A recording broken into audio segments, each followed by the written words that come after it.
I closed the door, and I stayed. Even now, months later, that memory clings to me with the weight of a stone in my chest. The slam of the wooden frame was like a dull gunshot echoing in a narrow alley. Outside, the rain had already started. I heard it drumming against the roof, sliding down the gutters, each drop heavy as regret. Yet, I didn't walk away. I stood there on the other side, one hand still gripping the doorknob, hearing her footsteps fade into the next room.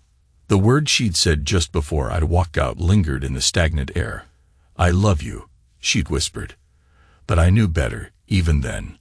Love had splintered into something unrecognizable long before I ever laid eyes on that damned rental agreement with her signature. Some nights, I dream of that moment. Me, half-turned, scanning the living room from the threshold. I see the couch we bought the year we got married. The lamp she insisted was too ugly for our house, but kept anyway. In those dreams, I'm waiting for something. For her to tell me it was all a misunderstanding, or to see a flicker in her eyes that says, "Don't go."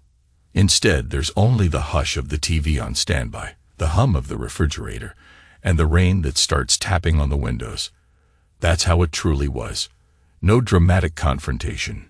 No tears. Just her still figure by the window, lips parted, eyes wide, as though she'd just discovered something was broken inside her. Maybe it was. Maybe we both were. I remember the faint scent of her perfume in the hallway. She'd worn that fragrance for special occasions, vanilla and some soft floral note. She loved to buy it in those little gift sets around the holidays, always saying it made her feel elegant. But in my mind, that night, it felt like an omen. So I walked away, letting the door echo behind me, letting the night air sting my face. I made it down the porch steps, my fists clenched in my jacket pockets, the cold Seattle rain already soaking into my hair, my shoulders, my bones. Then I stopped at the bottom. A wave of anger, confusion, heartbreak. I couldn't separate them. Slowly, I turned around and climbed back up. I opened the door and stepped inside again. Her footsteps retreated into the depths of the house, and I just stayed. I didn't speak, not yet. It was as if my voice had died in my throat. That was the night I realized I would not let this betrayal pass quietly. Something changed in me then, like a switch flipped off, the last light in a haunted corridor. I watched my own hand, pale and tense, close the door. The lock clicked, and in that small, sharp sound, I felt the first twinge of physical pain, like a sudden ache in my ribcage that spread outward, making me want to lean against the wall for support. My heart hammered inside me, each beat an accusation. I didn't say a word. We both knew I had seen too much. It had started innocently, or so I believed. Little shifts in Nicole's routine, new clothes she said were for her freelance clients, phone calls at odd hours that she brushed off as just a coworker. None of it spelled out disaster. My father used to say that secrets don't appear like a billboard in front of you. They sprout in hidden corners and grow in the dark. By the time you notice them, they've turned into a vine choking out everything else. Maybe I was too caught up in my own work, or too complacent, or too trusting. It doesn't matter now. The truth is, I saw the signs, and I shrugged them off until I found that damned piece of paper. I discovered the rental agreement by accident. One morning, while she was out running errands, I went to look for the house insurance documents in her bag. She often left her files there. Instead, I found this contract. Her signature glared back at me from the bottom of the page. Nicole Parker. And the address wasn't ours. It was on the other side of the city, near downtown. Then my eyes latched onto the dates. It was a short-term lease, only a few months. My first thought was that she might be planning a surprise, for me or for someone else, but the pit in my stomach told me otherwise. Her perfume was all over that bag, so every breath felt like inhaling betrayal. My pulse pounded so hard I could hear it in my ears. The idea that she had taken the time to print this document, sign it, hand it in. God, it was like a blade.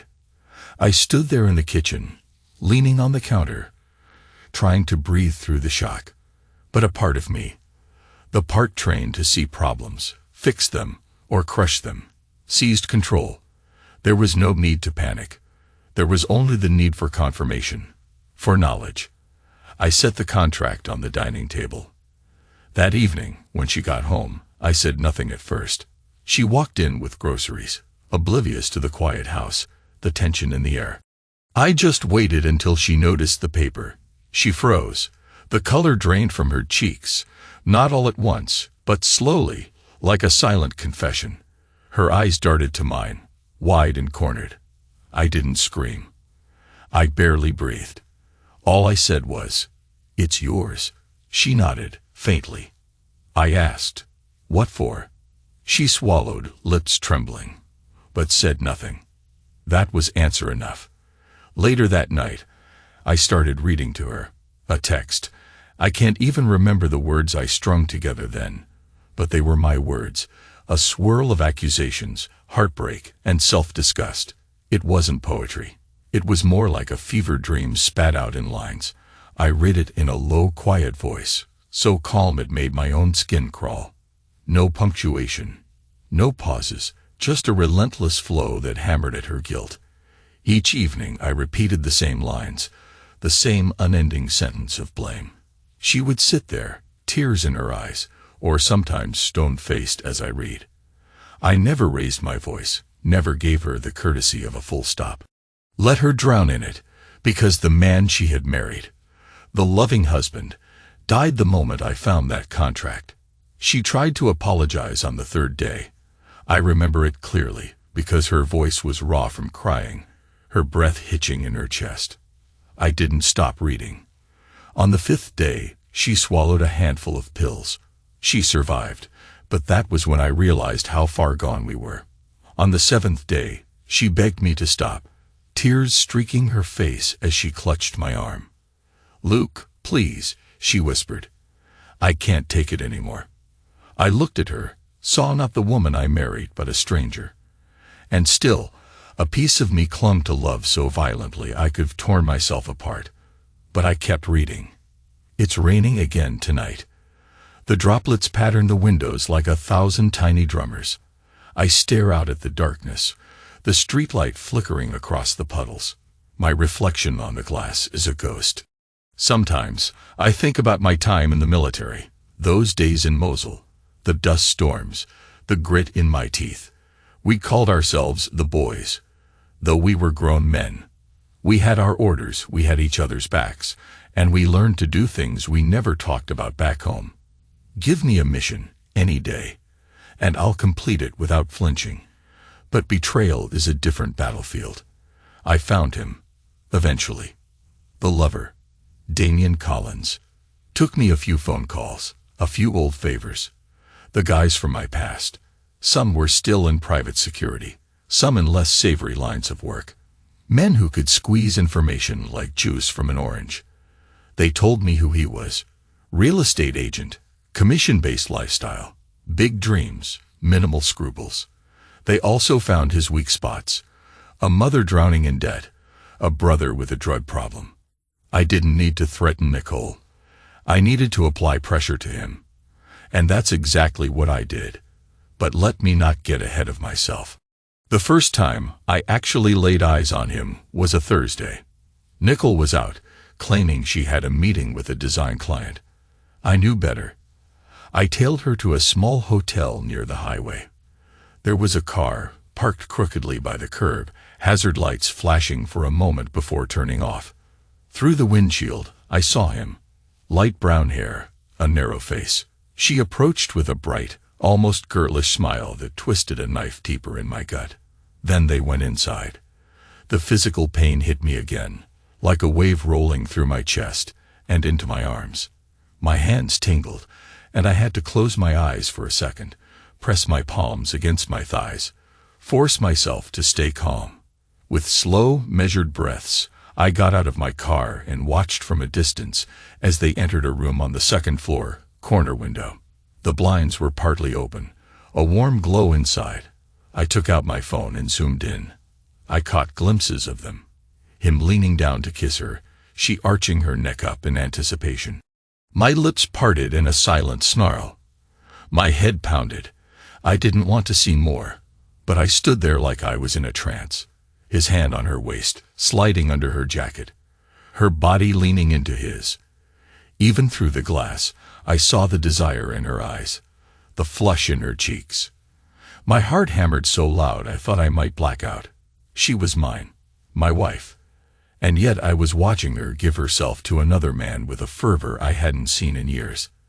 It was erotic, obscene, a violation. The sounds, though muted, drifted through the crack of the window. Her soft gasp, his low groan. I wanted to vomit. I wanted to kill him. I wanted to vanish. In that moment, the word love lost all meaning.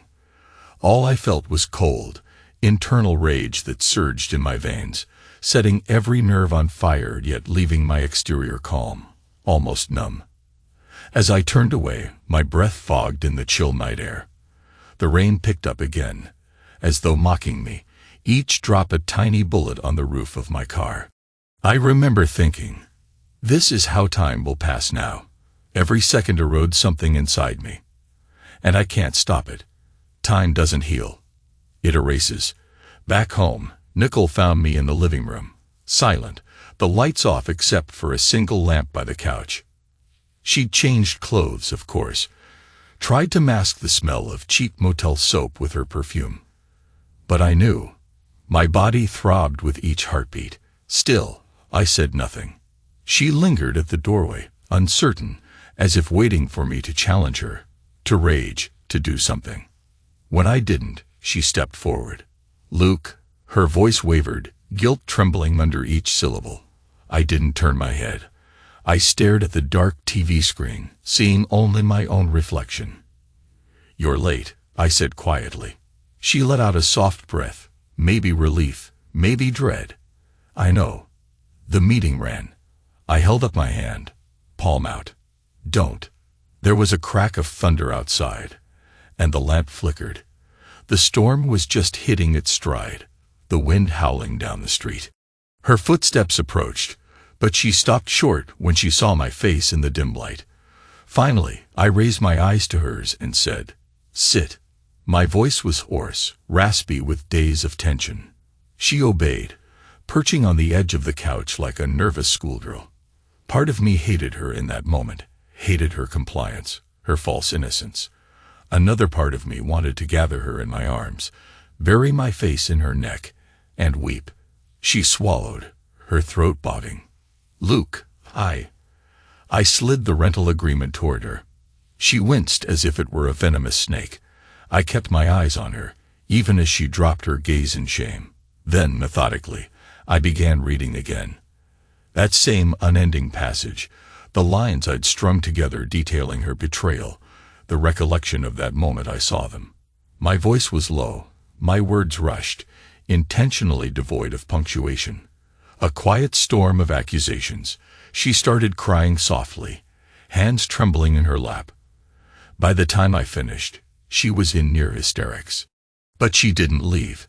She knelt on the floor in front of me, laid her head against my knees, and wept, repeating, "I'm sorry. I'm sorry." I remained as still as stone. My mind felt fractured, half of me craving to hold her, half of me wanting to push her aside and walk out forever. Physical pain knotted in my stomach.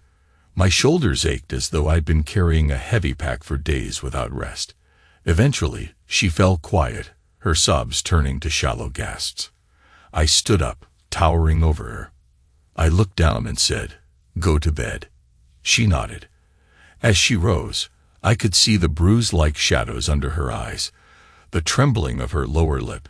She looked fragile, a child who'd done something terrible and knew the punishment was still coming. Still, she reached out to me, fingers barely touching my arm. I stiffened. She withdrew, turned, and left the room. The next sound was her foot on the stairs, the slow creak of each step. I stared at the spot where she'd knelt, the carpet darkened by her tears. Then I turned off the lamp and stood there in the darkness, listening to the storm. In the days that followed, I grew colder, more methodical. My appetite for revenge took shape, fueled by that memory of seeing them together at the motel. I felt that if I didn't act, the weight in my chest would crush me. So I made calls, first to an old friend from my contracting days in the Middle East, then to another, all hush-hush, but they knew what I wanted. Information, leverage, the addresses, the phone numbers, the family. I told them, I don't want him dead. I just want him gone. They understood. It was shockingly simple to upend Damien's life. Everything hinged on a few phone calls. His mother's finances, tied to a shaky loan structure. A single phone call to the lender, referencing some shady real estate deal, triggered their scrutiny. His brother, already in trouble with the law, easy to push him deeper with a well-placed tip. The trick was not to be too obvious, not to make it look like a vendetta. Just enough pressure on all sides until he couldn't breathe. Meanwhile, I fed him disinformation through a friend posing as a buyer, making him think a huge commission was in reach, then yanking it away at the last moment. I wanted him to feel desperation. I wanted him to taste the panic that clawed at me every time I pictured him touching my wife. He didn't suspect me, not at first. He thought it was bad luck or the market taking a dip. But when the rumors started about him forging documents, entirely false, but carefully planted, he lost a major client. Then came the calls from the collections agency regarding his mother's loan, and the meltdown of his brother, who threatened to drag Damien into some felony charges if he didn't pay off a dealer. One piece after another, the tower of cards collapsed.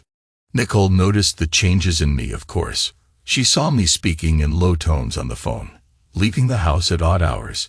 She'd ask quietly, "Luke, where are you going?" I'd look at her with an expression as barren as a desert. "Out," I'd reply. Then I'd walk away, ignoring the fear in her eyes. Sometimes she'd stand in the hall, hugging herself, hair disheveled, wearing her old pajama pants. She looked lost, like she was living with a stranger. And maybe she was. The Luke she married no longer existed. The man who gently rubbed her feet after a long day, who teased her about her addiction to silly romantic comedies. That man had died the instant he saw her with another man. Or maybe he died slower, with each repetition of my punishing text, each tear she shed that I refused to wipe away. Sometimes I could almost see my reflection in the mirror, layered on top of a memory. The soldier in the desert, the security consultant in a crisp shirt, the husband in a suburban living room. I felt them all fracturing inside me. My body ached, especially in the mornings, shoulders tight, chest cramped, as if I'd slept under a pile of bricks. Part of me wondered if it was possible to physically die from heartbreak. I pressed forward, though. Revenge was the only thing that felt real. I didn't just do this for me. I told myself I did it for every vow we made, for every promise she shattered. Because if she was going to destroy our life, I would at least make sure the bastard who helped her do it paid his share. It didn't take long for Damien to realize something was wrong. I know this because Nicole cornered me in the kitchen one afternoon, eyes red from crying, and said, "He's gone." She spoke the words like an accusation, as if I'd stolen her beloved pet. I just stared at her. She swallowed hard. Damien disappeared. His phone's disconnected. He sent me this. She held out her own phone, thumb trembling as she opened a message. "I can't do this. My life is falling apart. I'm sorry, N." That was all. A single text, no explanation. I looked at her, my heart thumping in slow, heavy beats. Every second was a measured blow against my ribcage. I could see the devastation in her face, the heartbreak that belonged to someone else's arms. She'd never looked at me with that raw desperation. It made me want to lash out, to shake her, to demand, "Why did you choose him?" But my voice came out cold, detached. "What do you expect me to say?" She pressed her lips together. Did you have something to do with this?" Her eyes flicked to mine, searching for some sign of remorse or guilt. She found none. I just shrugged, turning away to rinse a dish in the sink. The water was hot, steam rising. It blurred my vision and felt too much like tears I refused to shed. She reached for my shoulder. "Luke, please, talk to me. Yell at me, scream, anything. Just don't stand there like you don't feel." A bitter laugh escaped me. I turned off the faucet, clenching the edge of the sink. My reflection in the window was hazy, and for a moment I saw a man I didn't recognize. "We're done talking about him," I whispered. She took a step back, her breath catching in her throat. I could sense the fear swirling in her mind, the realization that she was dealing with a version of me she'd never met before. A man shaped by war, by betrayal, by an all-consuming ache that had hollowed him out. She didn't protest further. She left the kitchen, shoulders slumped, her footsteps echoing in the hallway. I stayed there, letting the silence fill the space between us, feeling the dull throb in my ribs. My entire body felt bruised, inside and out. I wish I could say I found some peace after Damien vanished. But revenge is a tricky thing. It doesn't heal you. It just keeps you busy while the wound festers. On the nights that followed, I read to Nicole less frequently. Maybe part of me felt the point had been made. Or maybe I was exhausted. She retreated into silence, drifting through the house like a ghost. I'd find her asleep on the couch sometimes, curled up under an old blanket, tear tracks drying on her cheeks. When I did speak to her, it was often in short commands or vague statements. She tried to apologize again and again, tried to explain that she'd felt neglected or lonely, that I'd been too locked into my own world of discipline and structure. On one level, I heard her, maybe even understood. On another, it just fueled my anger. She could have talked to me, but instead, she found comfort in another man's arms. Why should I care how lonely she felt? Eventually, I realized that my own cruelty was poisoning me. Maybe punishing her was satisfying at first, but the emptiness afterward was deeper and colder. The nights I dreamed of Mosul, I'd wake up gasping, sweat plastering my shirt to my chest. Nicole would sometimes rush in, worried. When she tried to touch my forehead, I'd jerk away as if burned. But in that brief moment between sleep and waking, I almost welcomed her hand. The heartbreak twisted my soul, a physical ache that pulsed in time with my heartbeat. One evening, the rain fell harder than ever, turning the backyard into a lake of mud. The power flickered in the house, the lights dimming. I was in the living room, half listening to some late-night news, when Nicole came down the stairs. She looked pale, older. Her hair was pulled back in a messy knot, and the clothes hung on her frame like they no longer fit. A part of me remembered the night we first kissed, how she wore a floral sundress and smelled of peppermint gum. Funny how memories can sneak up on you at the worst times. She sat down across from me, arms wrapped around her knees. "Luke," she began, voice shaking, "I'm leaving tomorrow." A jolt rippled through me. My chest tightened. "What do you mean, leaving?" She exhaled, tears brimming in her eyes. "I booked a flight to San Diego. I need to see my mom. I can't stay in this house, in this pain. I'm dying here. And I'm the one who caused it, I know. But I can't live like this anymore." I stared at her, struggling to breathe. For a moment, my body felt weightless, as though I were floating in a dark sea. Part of me wanted to scream, go, to hurl every hateful word I had ever thought at her. But another part remembered how, once upon a time, she was the world to me. The woman I protected, the woman who'd made me laugh when I took life too seriously. "You're leaving me," I said, voice hoarse, quiet. She shook her head, tears sliding down her cheeks. "I'm not sure what I'm doing," she whispered. "I just know I can't stay. I can't face this every day. You hate me, and I hate myself even more." I looked away, jaw clenched so hard it hurt. Silence fell. The rain pounded on the roof, and the TV droned on about some local accident. Then, I clicked the TV off. The hush was deafening. Slowly, painfully, I forced myself to speak. "I don't hate you." The words were like swallowing shards of glass. Her eyes flicked to mine, searching. I swallowed. I hate what you did. I hate how it's changed me. But I don't hate you. Her lips trembled. She whispered, "Then why do you torture me like this?"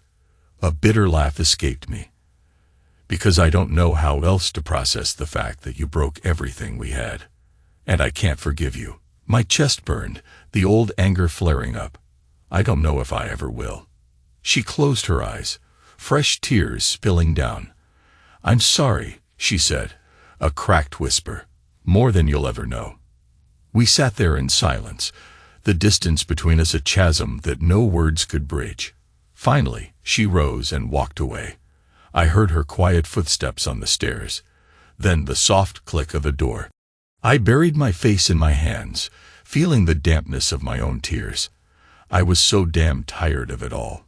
Tired of the anger, tired of the heartbreak, tired of living in a broken reflection of our past. Yet I couldn't let go. Couldn't. That night, I dreamed about the day we got married. Nicole in a simple white dress, hair in loose curls, me in my dark suit, feeling awkward and hopeful all at once. The ceremony was small, just family and close friends. Her eyes sparkled with love, or so I believed. Now in the dream, she was walking down the aisle, smiling at someone else. I tried to move, but my legs were stuck, and a dull ache radiated through my chest. Then the dream changed, and I was back in Mosul, dust swirling, guns firing. I heard the whine of bullets overhead. One struck my vest, and I felt the impact slam into my ribs. Gasping for air, I looked down and saw a photo pinned inside my vest. Nicole, smiling wide. The bullet had torn through her face in the picture. I jolted awake, heart pounding, a cry lodged in my throat. Sweat drenched my shirt, and my arms trembled. The pain in my chest felt real, like I'd just been shot. For a second, I couldn't breathe. Then I remembered where I was. The bedroom was dark, the curtains drawn. The old clock read 3:46 a.m. Rain tapped on the window, softer than before. I forced myself to inhale, slow and steady. She was leaving. She'd be gone in a few hours, maybe forever. I lay there, staring at the ceiling, mind racing. Wasn't this what I wanted? To punish her, to make her feel agony for what she'd done. Then why did it feel like I was losing something vital, something I couldn't afford to lose? Dawn crept in, pale light slipping through the curtains. I found Nicole in the living room, a suitcase by her side. She was wearing a simple t-shirt and jeans, her hair loose around her shoulders. She looked spent, eyes rimmed red, face drawn. When she noticed me, she straightened slightly, like she was bracing for a confrontation. "Your flight's today," I said, my voice neutral. She nodded. "In a few hours." I glanced at the clock on the wall.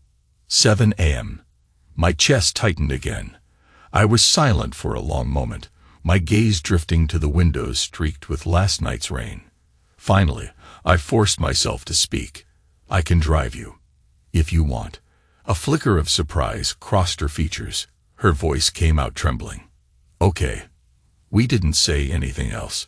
She grabbed her suitcase, and we left the house, stepping into the cool morning. The asphalt gleamed wet, the air crisp. Our driveway was puddled from the storm. I pressed the unlock button on my car, and we both got in. The silence was thick as I started the engine. I pulled out onto the street, heading toward the highway. The sky was overcast, a few breaks of pale sunlight trickling through the clouds. It felt surreal, like we were two strangers sharing a ride. Halfway to the airport, I spoke. "Remember that day we drove up to the mountains, before we got married? How it rained for hours, and we got soaked trying to set up the tent." She closed her eyes, a tear slipping out. "Yes, we ended up sleeping in the car because the tent was useless." I let out a short, humorless laugh. "I recall you threatened to break up with me if I ever tried to camp in a thunderstorm again." Her lips twitched with a sad smile. "That's right. I was freezing. You lent me your jacket." For a moment, the memory warmed the space between us. Then it vanished, leaving a cold hush in its wake. She spoke next, voice trembling. "Luke, I don't expect you to say goodbye or to forgive me. But I need you to know that I cut her off, my knuckles white against the steering wheel." "Don't," I said. "Just don't." She nodded, tears rolling silently down her cheeks. We didn't speak again until I pulled up to departures. I stepped out, retrieved her suitcase from the trunk. She stood there on the sidewalk, shoulders hunched, arms folded protectively around herself. People bustled around us, the smell of exhaust and coffee thick in the air. "Thanks," she murmured, reaching for the handle. For a second, I didn't move. I just watched her, a thousand unsaid words hovering on my tongue. My chest felt like a vise had clamped down on my lungs. Then, in a voice that barely carried above the city noise, I said, "Take care of yourself." She nodded, eyes red, lips parted as if she wanted to say more, but she stayed silent. Finally, she turned and walked through the sliding doors, vanishing into the airport crowd. I stood there, staring after her, feeling the cold wind nip at my skin. My body hummed with tension, that same dull ache radiating through my ribs. I might have stood there for hours, or maybe just minutes. Eventually, I got back in my car and drove away. Days bowled into weeks. The house felt empty, like a museum after closing hours. I tried to lose myself in work, in routines, in old habits. I still read that text sometimes, my litany of betrayal, like a prayer turned poisonous. But without her there to hear it, it rang hollow. The revenge I'd plotted against Damien no longer provided any comfort. He was gone, Nicole was gone, and I was left with a hollow victory that tasted like ashes. Some nights, I'd sit in the dark living room, listening to the quiet hum of the refrigerator. The memories would circle, unrelenting.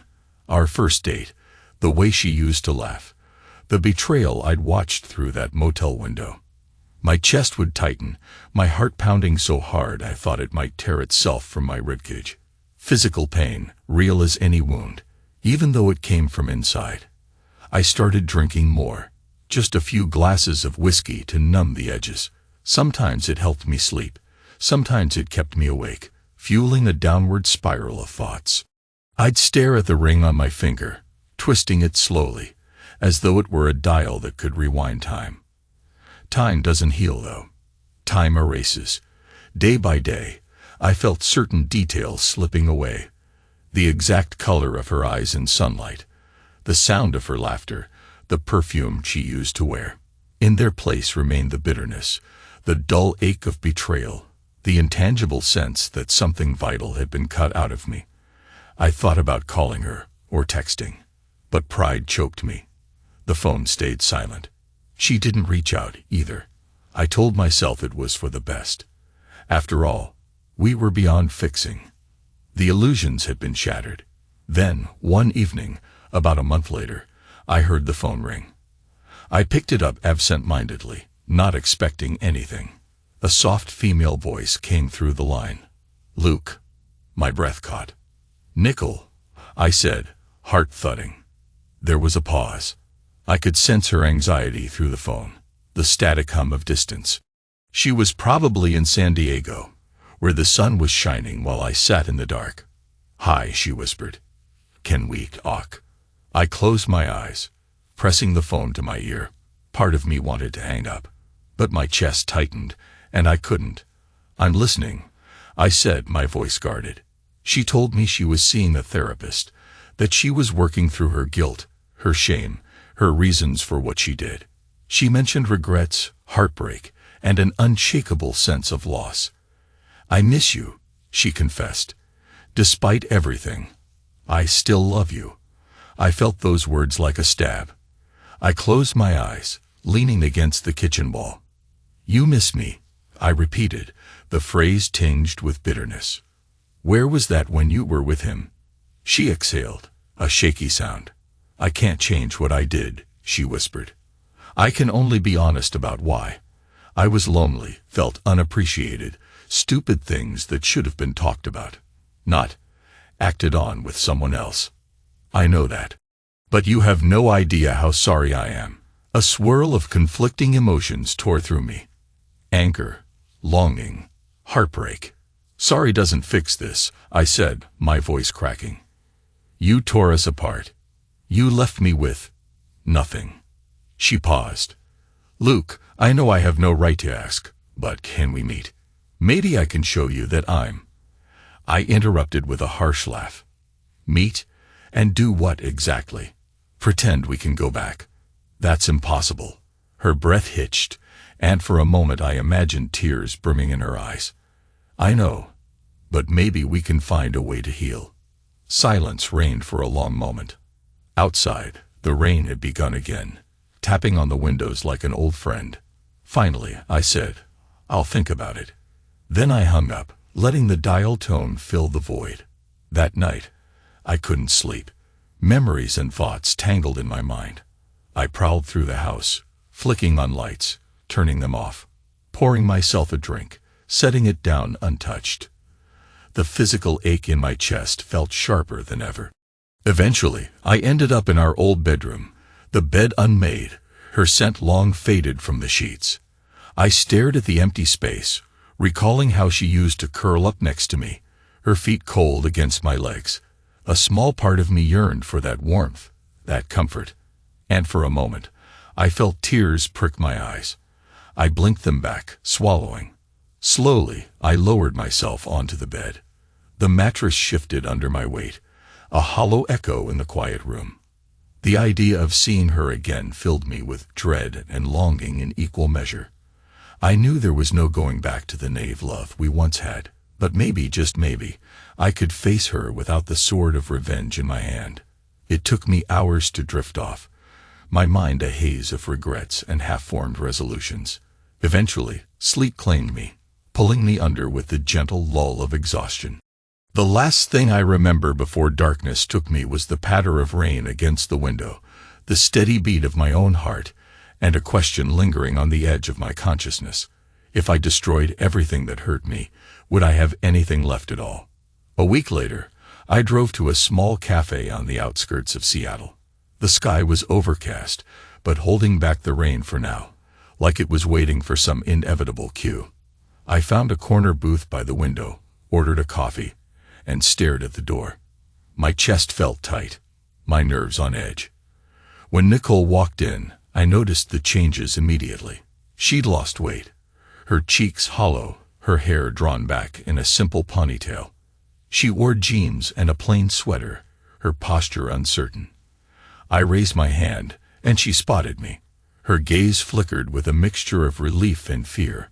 She approached, and I noticed her eyes were still the same warm brown, albeit shadowed with guilt.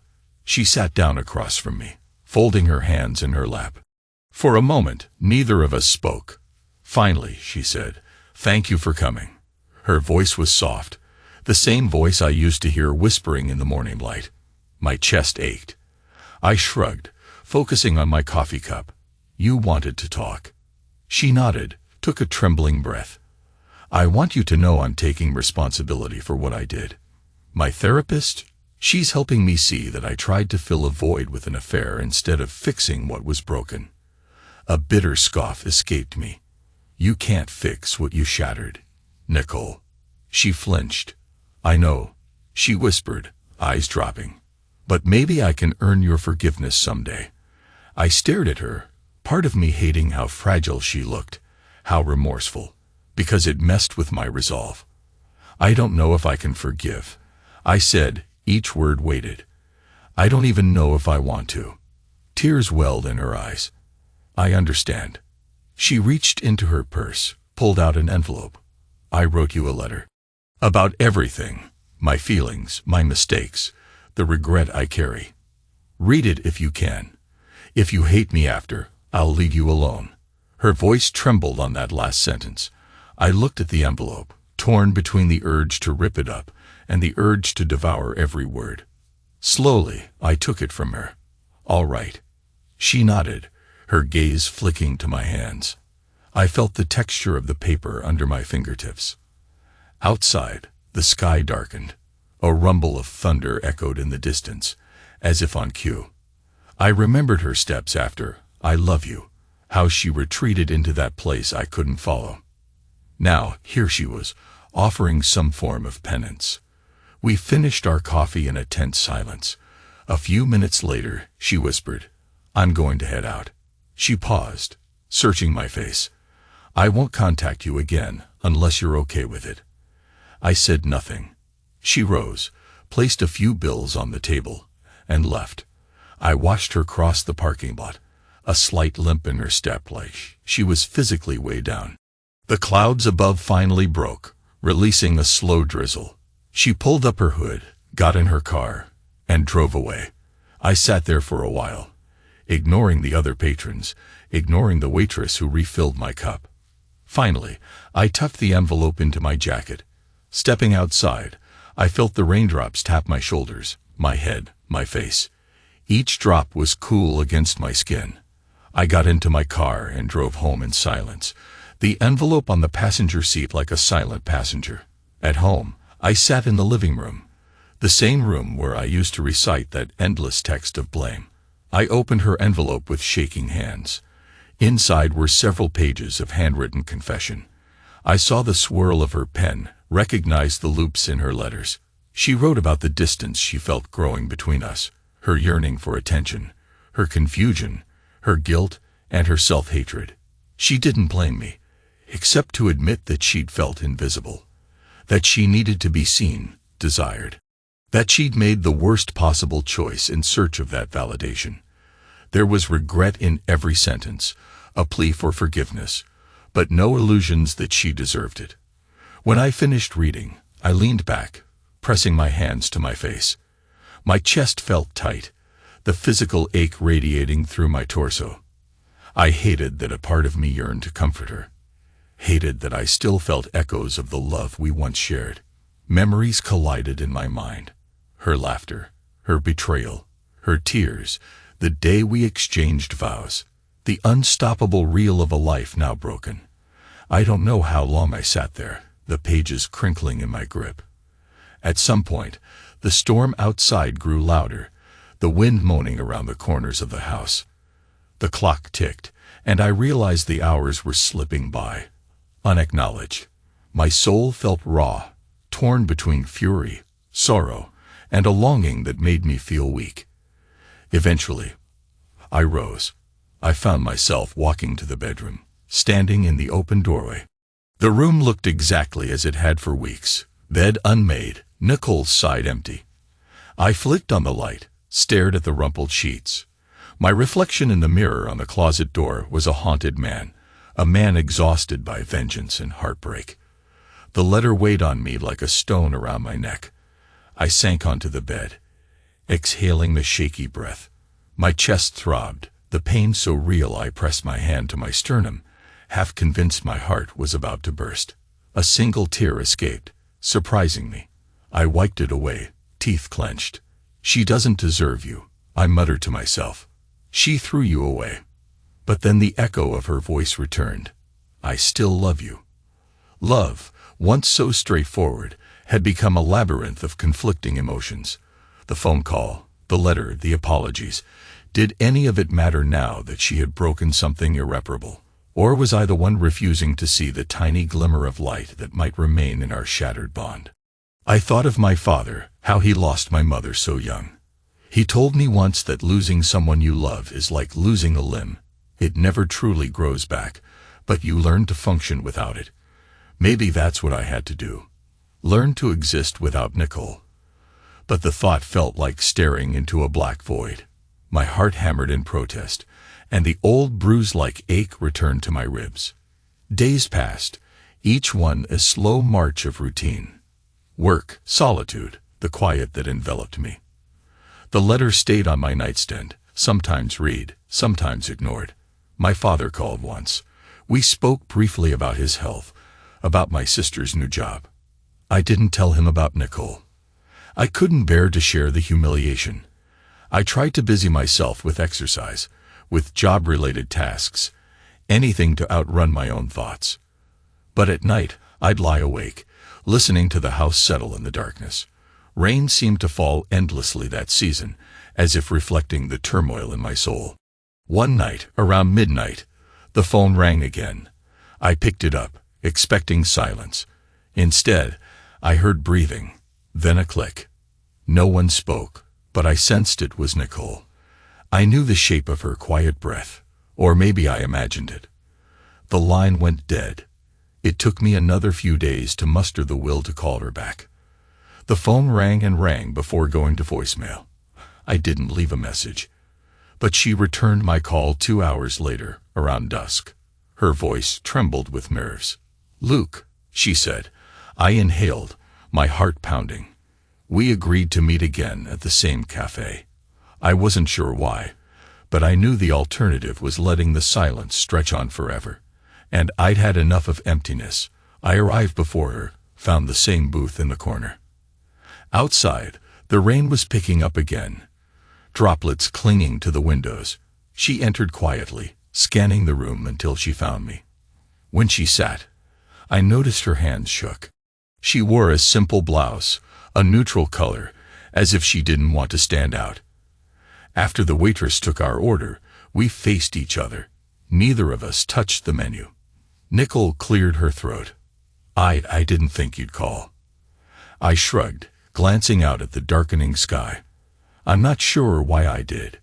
She nodded, twisting her hands in her lap. "Have you thought about what I wrote? Did it help you understand?"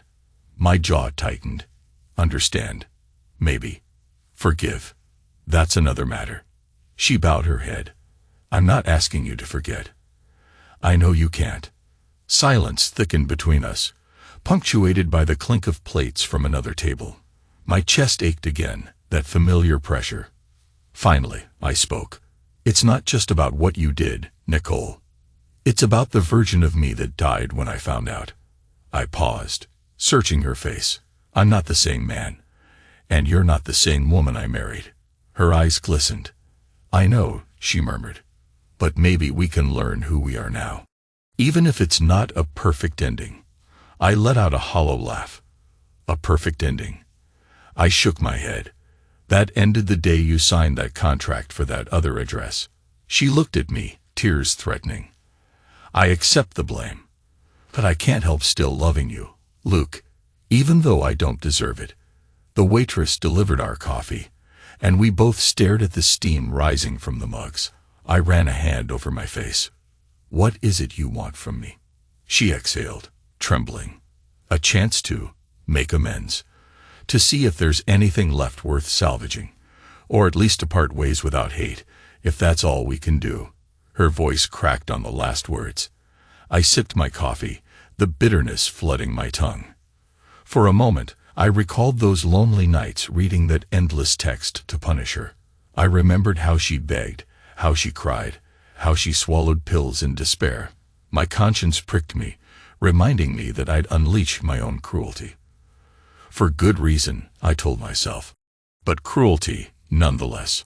"All right," I said at length, my voice flat. "I'll talk, but I can't promise you anything. You need to understand that." She nodded, tears sliding down her cheeks. "Thank you," she whispered.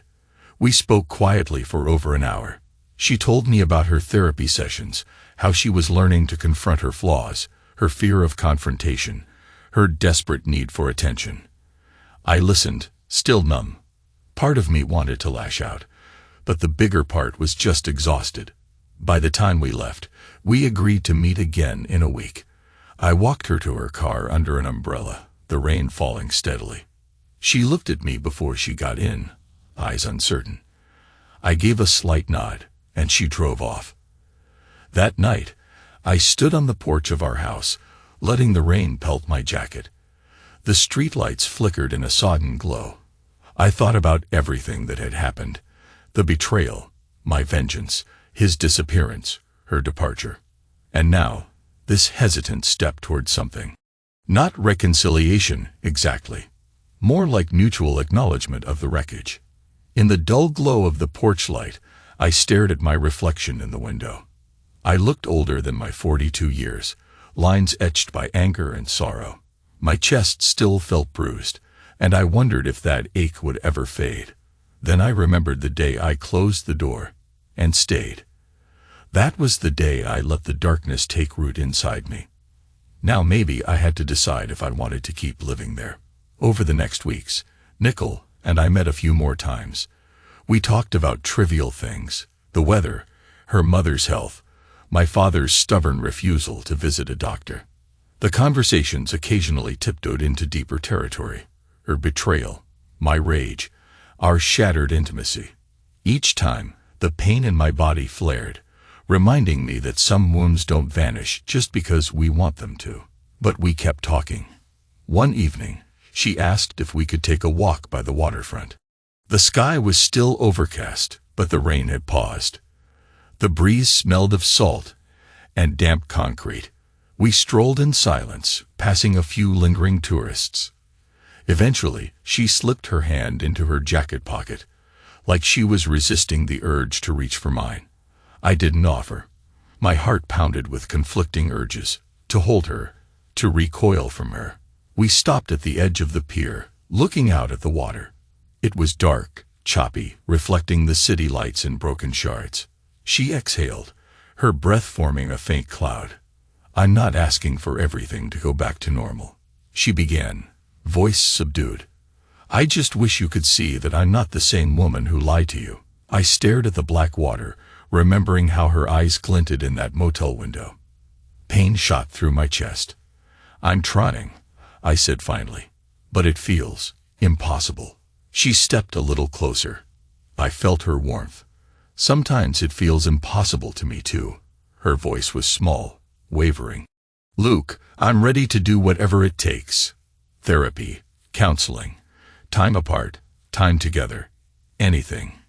If you never want to be with me again, I understand, but I can't leave without trying."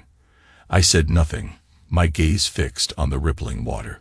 The air bit at my cheeks, making my eyes sting. For a moment, I closed them, letting the cold wind sweep over me. Then, slowly, I turned to face her. Her expression was vulnerable, tears threatening to spill.